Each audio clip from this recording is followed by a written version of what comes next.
The controversial answer is put everybody in an accident, get everybody hurt.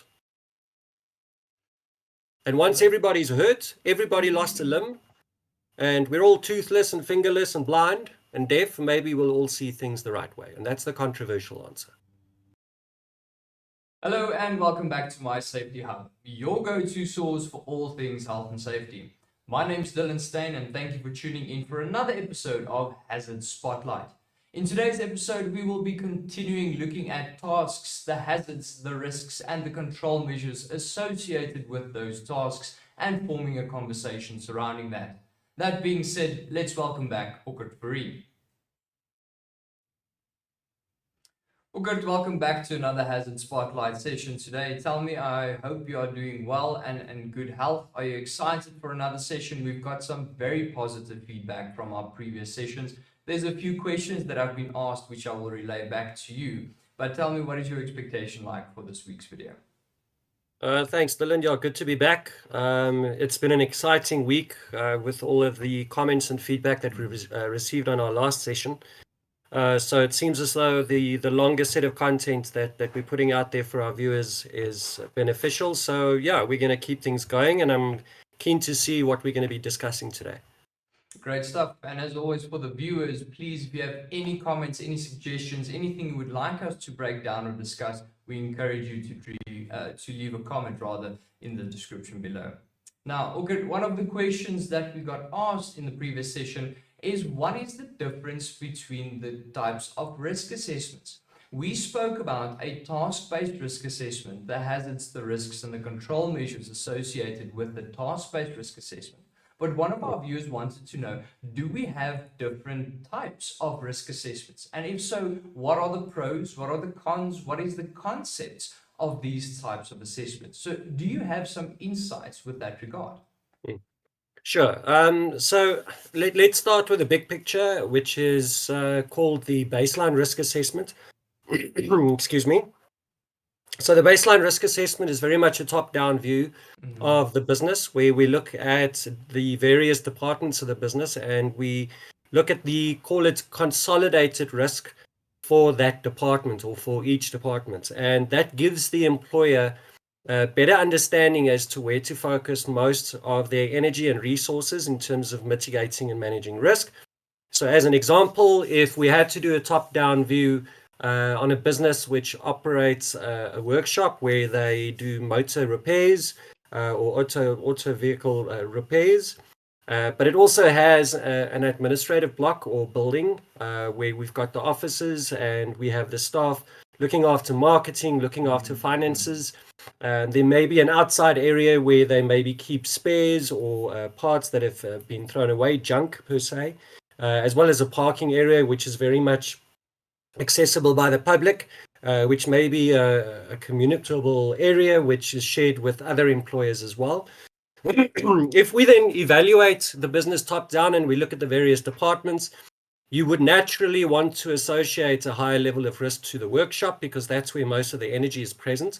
And when I refer to energy, I'm referring to all kinds of different energies. And we have to remember that energy is one of the key aspects that relates to risk, because something cannot be dangerous if there's no energy present. And when we talk about energy, you can think about kinetic energy, you can think about chemical energy, you can think about electricity, even gravity can be seen as an energy because it's not going anywhere and it can cause movement, it can cause that kinetic energy. So wherever the most types of energies and the most amount or highest amount of energy is present would, from a baseline risk assessment, be perceived as the most dangerous department.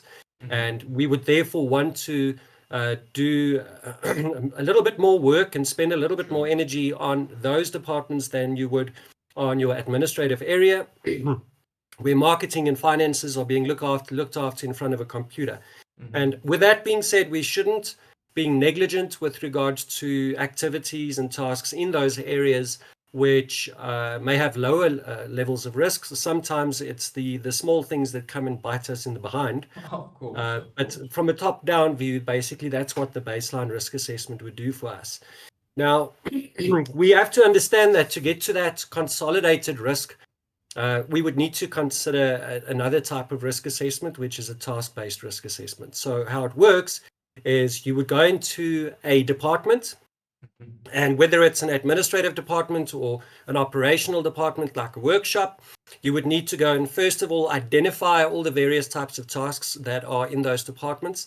You would need to then do some hazard identification with regards to the task itself, right? And that's important, not to generalize the hazards completely, but you need to look at the task, how the task is being performed, Sure. what's being done, what's being used, what kind of additional resources are in play, how many people are actually doing the work, because that relates to your frequency and therefore your exposure.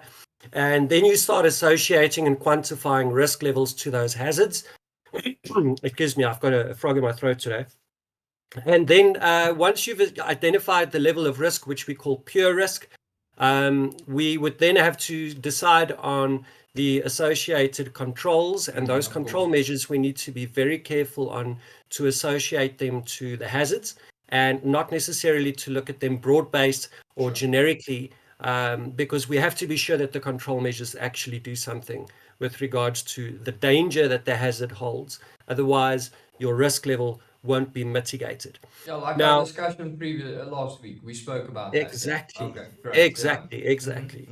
So once you've done that and you then tally all of these various tasks in the said department, and you've already now associated the level of control or the controls to the hazards, what you can do is you can essentially summarize or collate the value of risk for all of the various tasks in that said department. And once you get to your average level of risk for the said department, that can pull through to your baseline risk assessment as a top-down view to say that this department has a high risk level or medium risk level or low risk level.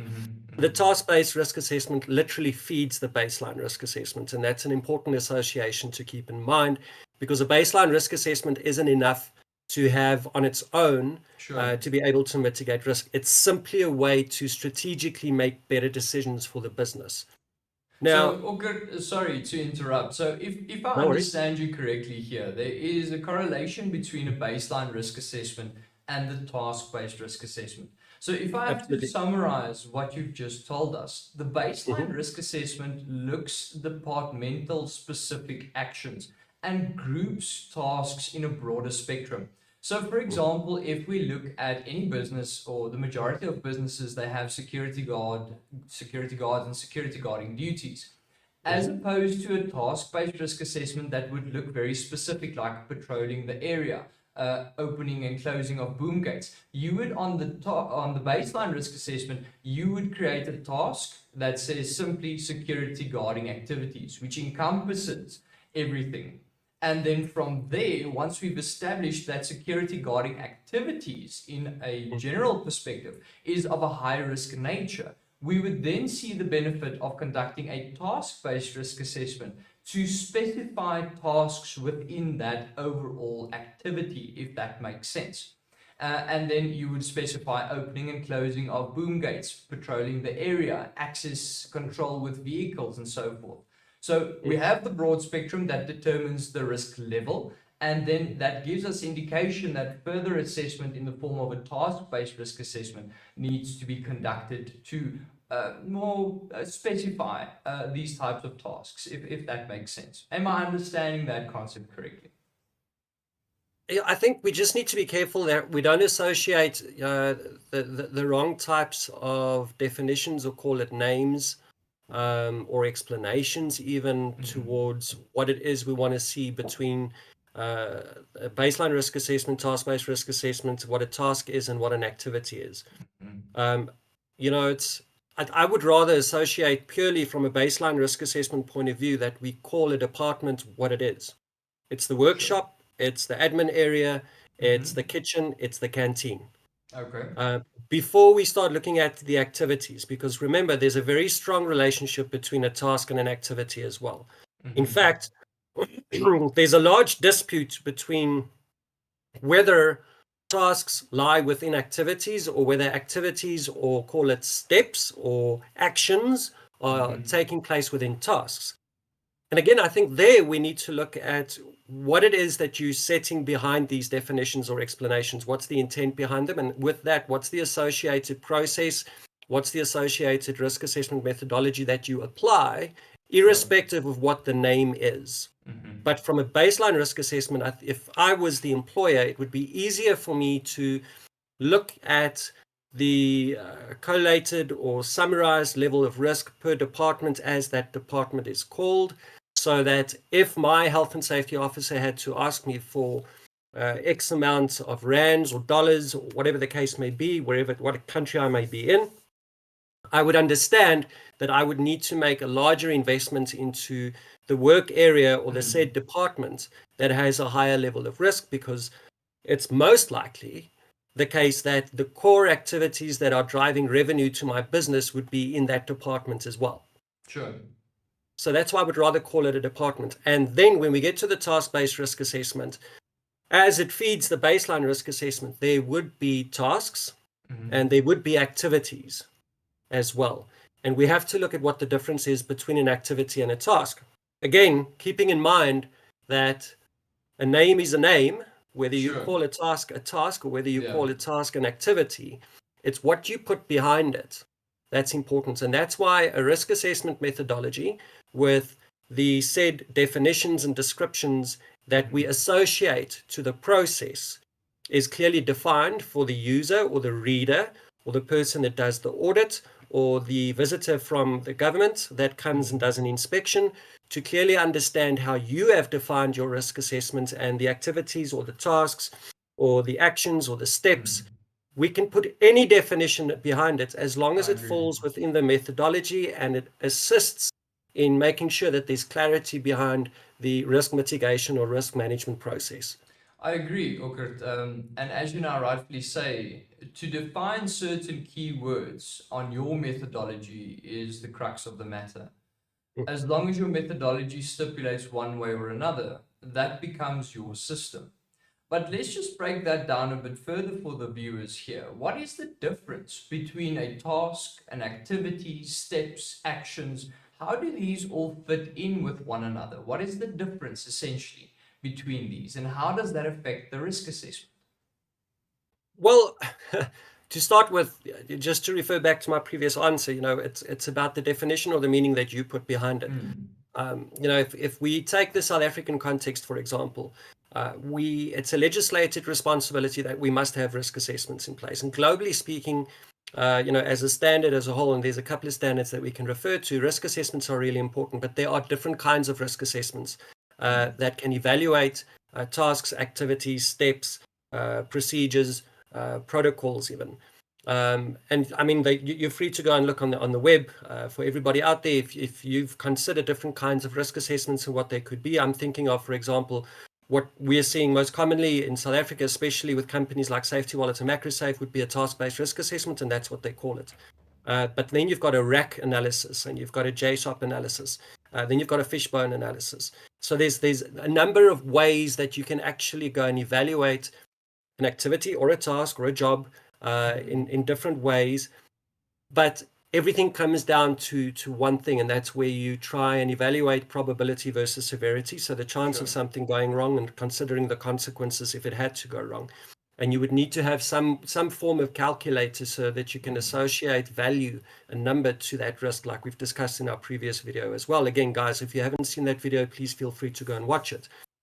Um, if I had to define it, I would say that an activity is something that is static. It's something that you don't necessarily have people spending energy or have actual movement on.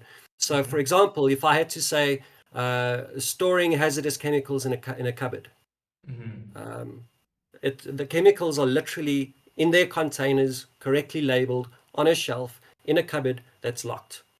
There's no physical movement taking place, Mm-hmm. but there's still risk.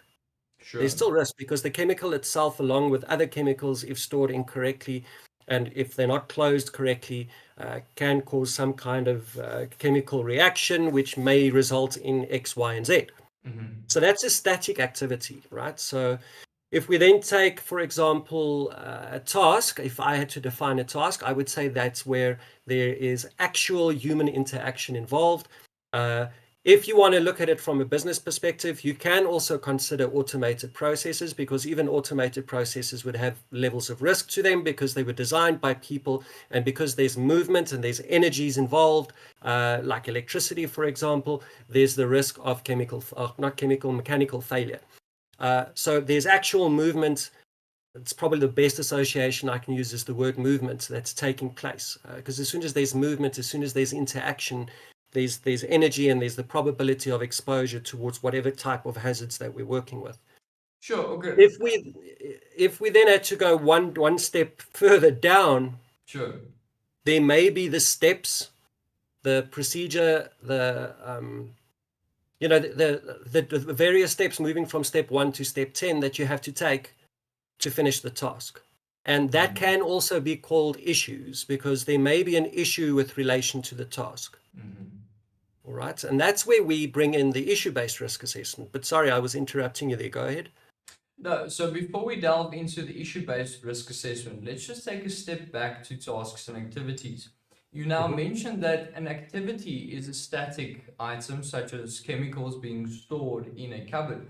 But surely the word itself, activity, implies that there is some energy or action backing this process, where a task is very similar, but to me, an activity implies that that is doing, you are doing something.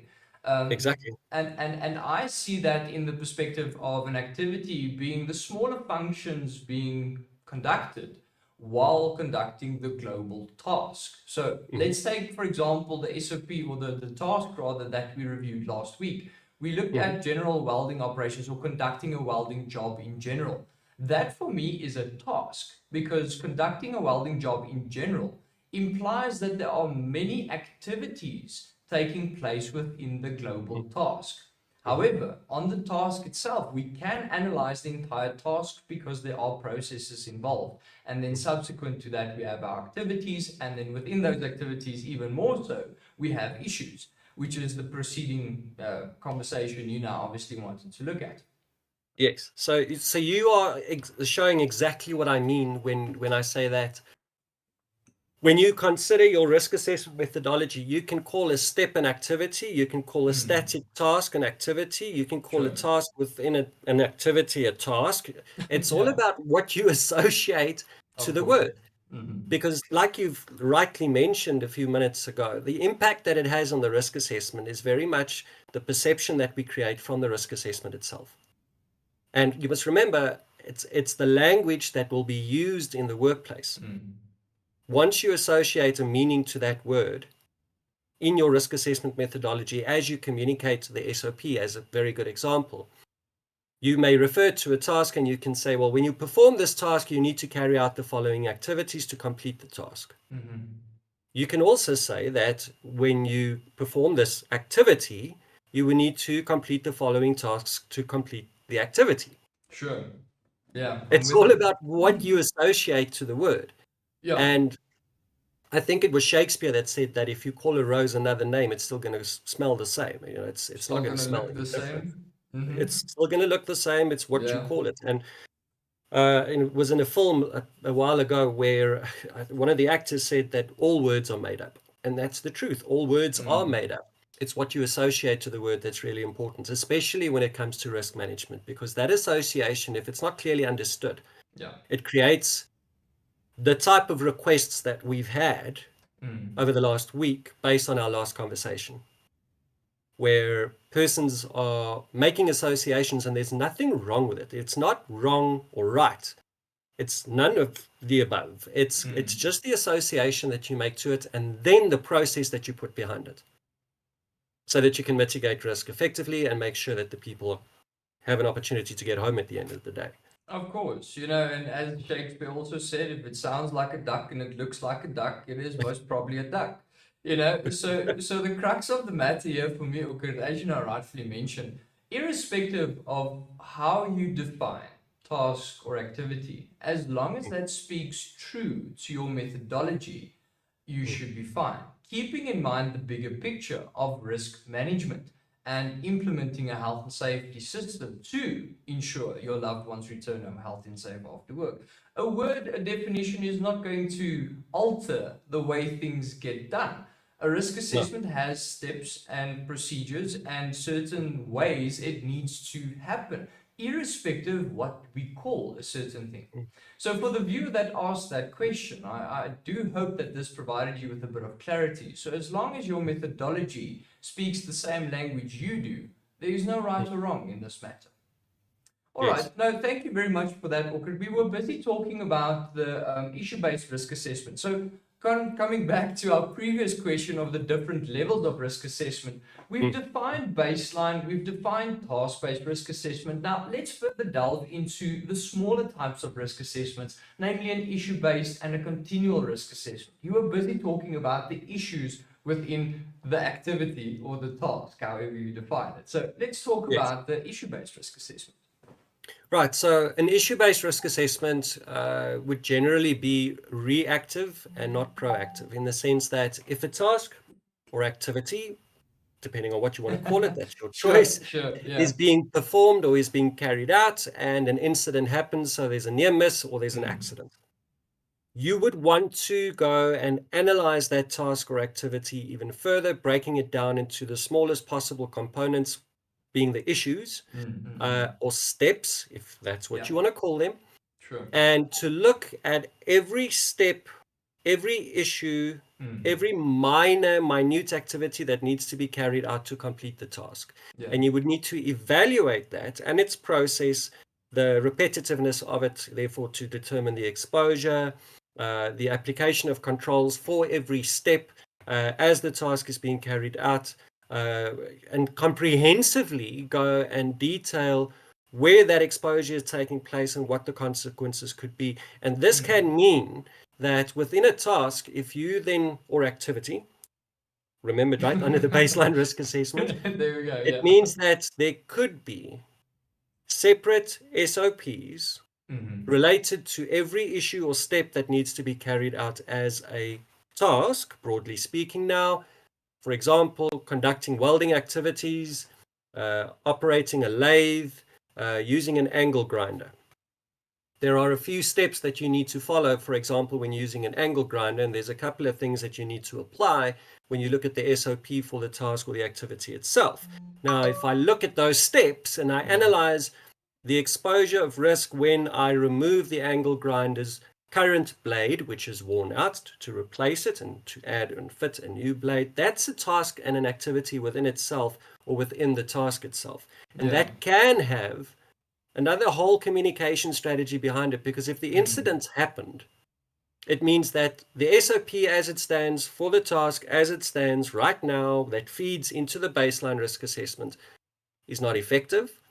It's the procedure is not being applied fully. It's Mm. maybe not understood fully. Maybe a few of these steps or issues are not understood the way they should be, and therefore we would need to implement this process of having the additional levels of communication, additional SOPs, evaluating every minute step one by one, until we can get to a space where the task is now being performed fully, clearly, and Mm. safely, and then obviously we can eventually revert back to the initial SOP.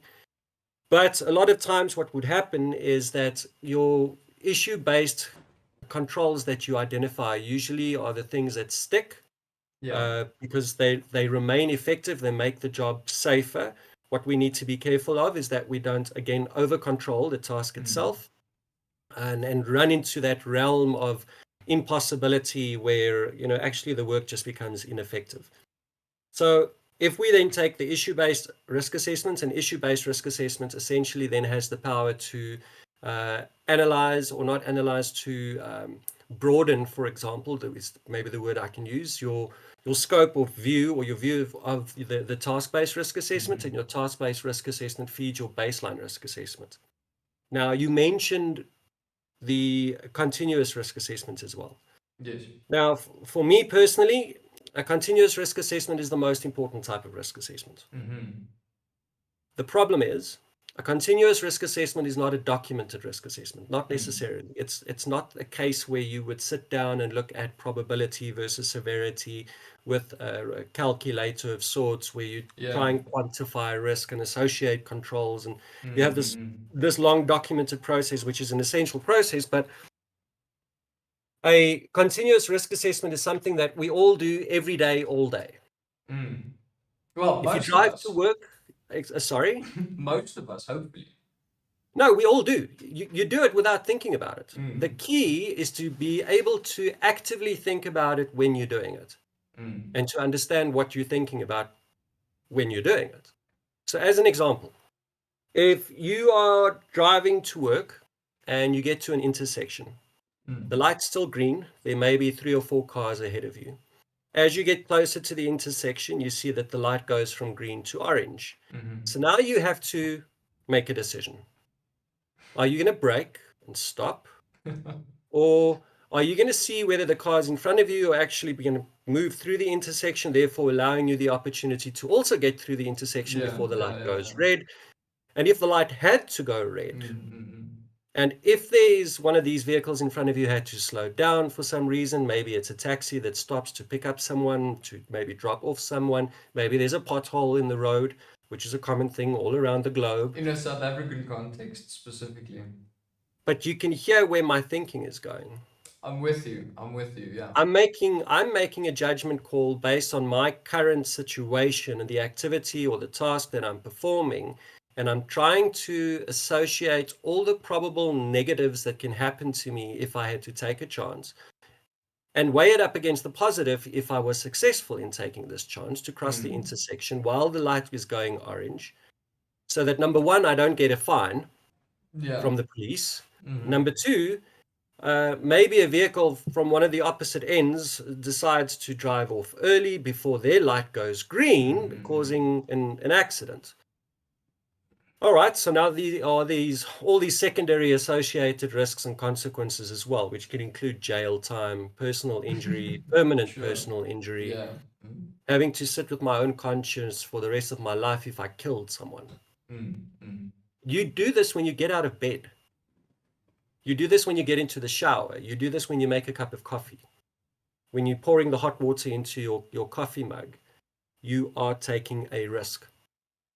Now, for me, it's the most important type of risk assessment because if we can get individuals at work, not only on the road, not only when you're making a cup of coffee at home, but if you have an employee at work that is consciously thinking about the work that they're doing and they are also making judgment calls and creating perceptions, positive perceptions around the work and the activities that they see others doing, and they can see that if this person carries on doing the work the way they're doing it Mm. now, this is going to happen. And to then speak Yeah. up and say something, or to report to a health and safety representative, a health and safety committee, a health and safety officer, that whilst they are performing their own work, that they are maybe a little bit careful about Mm. certain steps, about certain materials, about certain tools that they are using because they feel that there are some near misses that are taking place, and therefore this task has to be fully evaluated or re-evaluated in the risk assessment, and maybe we need to reconsider the SOP, maybe we need to reconsider the Yeah. process of work. And that's why it's so important. The problem with the continuous risk assessment is it's the type of risk assessment which, unfortunately, even though we are doing it without thinking about it, it's the type of risk assessment that people do the least because they don't think about Mm. it. They're Yeah, not that's the problem. they're not actively thinking Mm. about it. And that's the challenge. Yeah, I hear you. And based on that discussion now, it is, in my opinion, the most vital type of risk assessment. Because Mhm. if we look at the control measures we spoke about previously, we can allocate certain control measures to try and mitigate certain hazards to the best of our abilities based on a task base or even a baseline risk assessment. But the fact of the matter is, the risk assessment being done by the person conducting the job or adjacent persons observing the job is much more valuable than just saying, yes, we have safety signs or PPE or a fire extinguisher. These might even, I dare say, might be very niche control measures, something that we might not generally think of to control hazards within a task. I'm taking the grinder, for example. You said swapping out the different grinding discs, which is an activity or a task or a step within the bigger scheme of things. Mhm. That is something that is not necessarily picked up within a risk assessment. And are there controls specifically identified for that? I don't know. Not And I don't, necessarily. I yeah. mean, that's the thing. It's the last in the last session we had, we asked the question, how long is a piece of string, right? Do you consider absolutely everything that can go wrong, and therefore you put everything into your risk assessment, or do you try and only comply with legislation, Yeah. or do you try and meet both those ends in the middle and say, well, let's just do everything that's reasonable? Mm. Because as much as the onus is on the employer to create a safe workspace, there's also a responsibility on the employee side. And if everything within reason is supplied to the employee to make their work safe, you got to remember these employees, if we're looking at work like using an angle grinder, doing welding, operating a vehicle, operating lifting equipment, whatever the work may be, these individuals should also receive job specific training. Of And course. not just health and safety training. And the job specific training should also include health and safety considerations. Mm. So if they are competent to weld, to drive, to lift, to move, whatever the activity may be, to cut, then surely they would know how to look after themselves as well, as long Yeah. as they are provided with a means to do so. Of course. Yeah. But competency is something that is important when we look at risk and risk management and risk assessments. And maybe I'm going to divert a little bit here, but competency for me looks at three things, right? It looks at your knowledge, whether you understand the information that you're working with, right? Then it looks at skill. And therefore, do you have the skill? Have you Mm. developed the skill to carry out the work effectively? And the last thing, which finishes this tripod or triangle of competency, is attitude. Mm. Because if I consider my educational background, I have seen educators that have the knowledge, they have the skill, but they didn't necessarily have the right attitude towards the learners Mm. that they were working with, or the students or candidates that they were trying to educate. And therefore, they were poor educators. Mm. It's not to say that they were dumb. It's not to say that they can't or that they cannot operate the technology that was provided to them to become an effective educator. It's that they simply didn't want to. It was just a job. I agree, And and attitude is for me the most important leg within that triangle you spoke about. mhm, Skill can be taught, and knowledge can be taught. Skill mhm. can be practiced, but attitude is something that needs to be developed internally. That is not something that can be influenced by an outside source through education or practice. Both those other legs can have an outside influence them, but personality is yourself. Well, I mean, I wouldn't necessarily associate the word personality to it. I think Or your attitude, sorry, no, personality, not personality, attitude rather, sorry. yeah, I think your personality is your personality, and I mean that can change over time. It's happened with everybody, but an attitude is something that you adopt. Mm. It's a conscious decision that you make to say that I will apply, I will do, I will Mm-hmm. think this way going forward. And if you do that, considering again your continuous risk assessment, if individuals, and if you think about change management with regards to health and safety, if individuals adopt an attitude of trying to be aware of their work environment and the hazards and the risks associated not only to the work that they themselves are doing, but what others are performing as well. And you have an open door policy where Mm. things can be reported, hazards can be reported, near misses can be reported without a form of reprimand coming about, persons being shouted at, getting sarcastic answers, whatever the case may be. If you can create that type of culture within the Yeah. workplace, and you cultivate the opportunity, and that for me is an important word, you cultivate the opportunity for persons to adopt the correct attitude. Because remember, you can't force anybody to adopt this Mm. attitude. You got to create the opportunity for them to want to adopt the attitude to proactively think about risk every day, all day, Yeah. so that it becomes second nature, it becomes part of your life.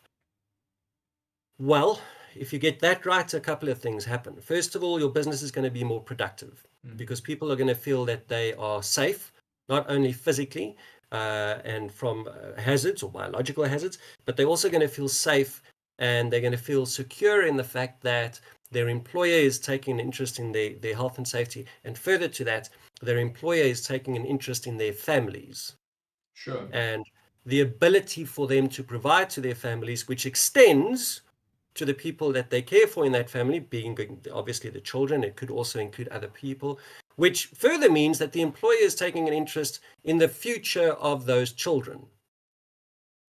And if you really want to extend this down the line further, I mean, it means that the employer is taking an interest in the community. It means the employer is taking an interest in the local economy, which extends to maybe the provincial or the local economy as a whole, which extends to the country's economy, because everybody now has an opportunity to become active role players in the economy. Why? Because they are kept safe from harm.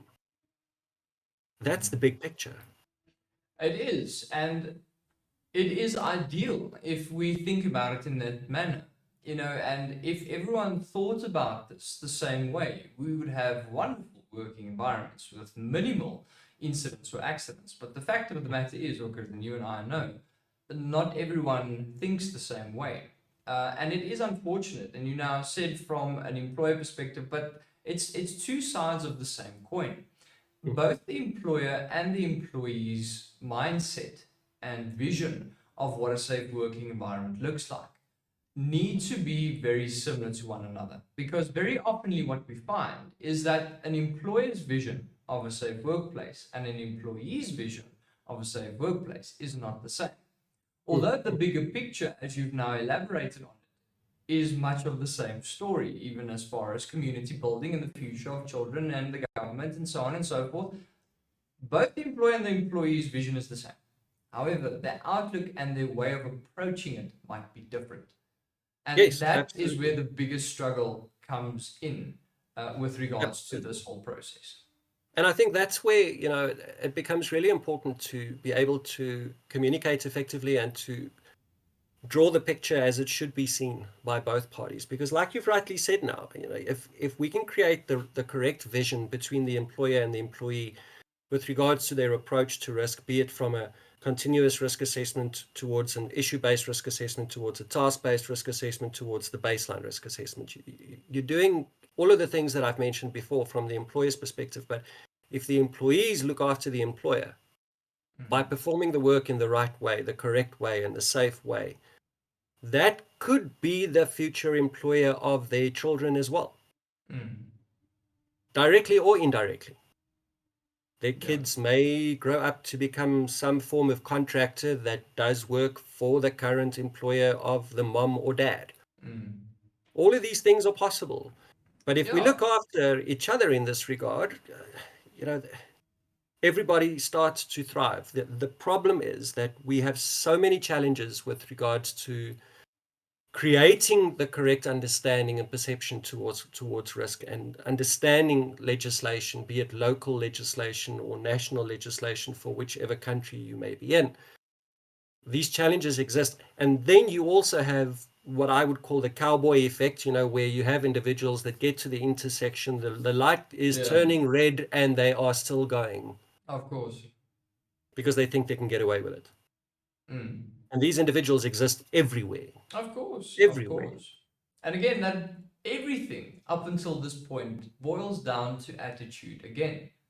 So my question to you is, and I made the statement that there's no outside influence that could potentially influence your attitude. Do you agree with that, or do you think that there are means and ways that an individual's attitude could be, you know, assisted, if I can use that as a word? Let me give you my perception on this. Attitude is based off a few things, but for me, it's mindset and habits. Mhm, That mhm, creates my attitude, right, mhm, towards something. Okay, my attitude might differ from one thing to another, and that's an important thing to keep in mind. But perception is big, And obviously, habit forming towards a specific task creates my attitude towards it. So, Mm. do you think persons can be helped, for lack of a better word, with attitude? Yes. Um, if let me give you an example, right? And then I'll get to my answer with regards to what attitude is, or could be. Um, when I was a young teenager, Many moons ago. uh, many moons ago, I'm not going to say how old I am now. I used to get into trouble because, I mean, if you're young and you think you can get away with things and you don't understand life, and we all understand, well, we think we understand how Mm, teenagers are and how they act, but often they think they can get away with things and they would take chances and do things that are outside of the framework within which they are said to operate, which is determined by their parents or society or the local community. I was the opposite many a time, and for that I got a hiding. mm, So my belief towards the hidings that I received from my mom or dad back then was that they didn't love me.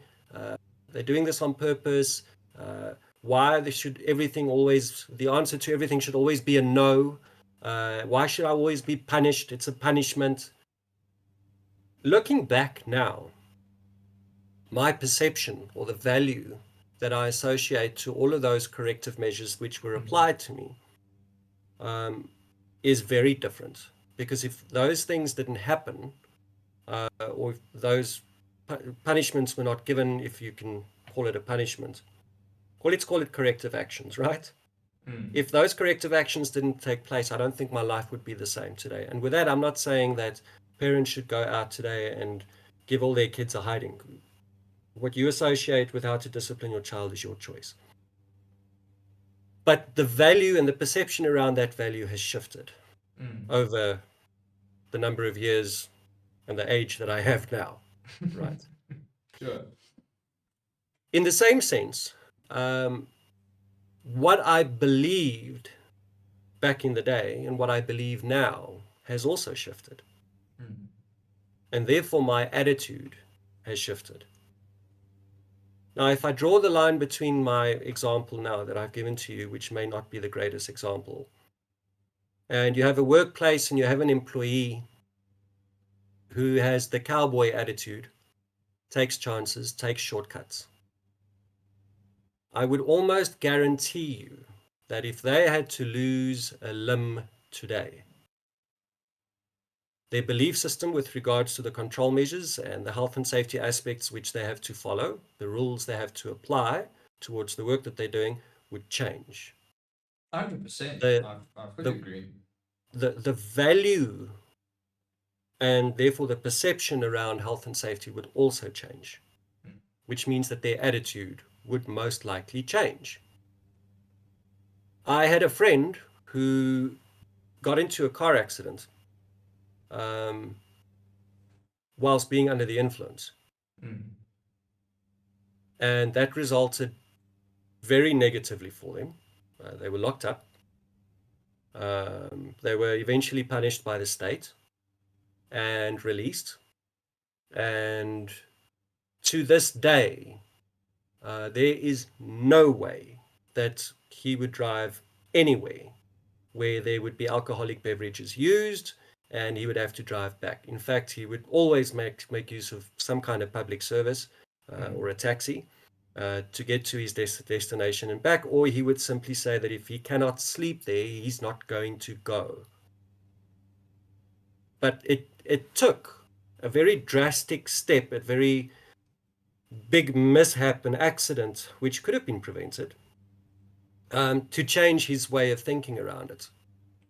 So if you really want to change the global problem which we were speaking about earlier about the perception around continuous risk assessment, creating a workplace with safe culture. The controversial answer is put everybody in an accident, get everybody hurt.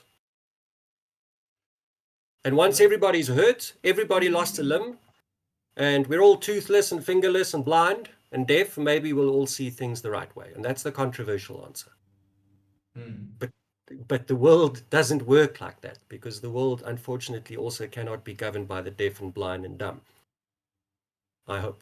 So Another controversial statement.